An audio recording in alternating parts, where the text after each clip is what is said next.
Un jour, nous nous arrêtâmes un moment devant la barrière. Le temps des lilas approchait de sa fin.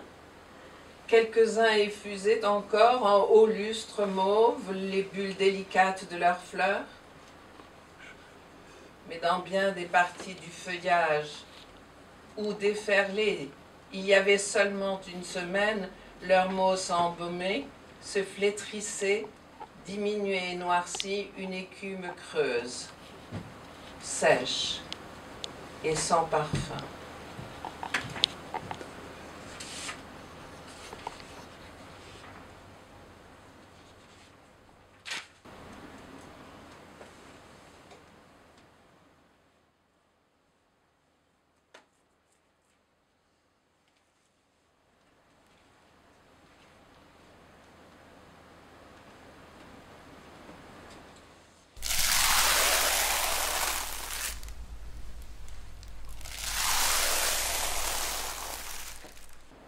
Mais ces soirs-là, où maman, en somme, restait si peu de temps dans ma chambre, étaient doux encore en comparaison de ceux où il y avait du monde à dîner, et où, à cause de cela, elle ne montait pas me dire bonsoir.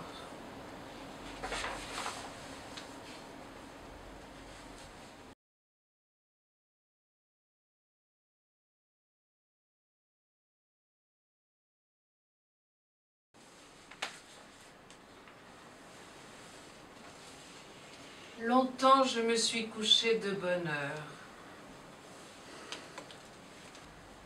Quelquefois, comme Ève naquit d'une côte d'Adam, une femme naissait pendant mon sommeil d'une fausse position de ma cuisse. Formée du plaisir que j'étais sur le point de goûter, je m'imaginais que c'était elle qui me l'offrait.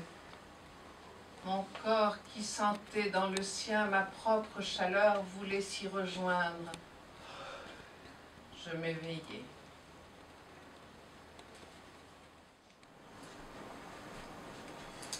Laisse-moi respirer du lointain de mon adolescence, toutes les perdues. Au même instant où M. de Charlus avait passé la porte en sifflant comme un gros bourdon, un autre, un vrai celui-là, entrait dans la cour. Oh, qui sait si ce n'était pas celui attendu depuis si longtemps par l'orchidée et qui venait lui apporter le pollen si rare sans lequel elle resterait vierge. Mais je fus distrait de suivre les ébats de l'insecte, car au bout de quelques minutes, sollicitant davantage mon attention, j'eus bien, peut-être afin de prendre un paquet qui l'emporta plus tard et que dans l'émotion que lui avait causée l'apparition de M. de Charlius, il avait oublié, peut-être tout simplement pour une raison plus naturelle, Jupien revint, suivi par le baron.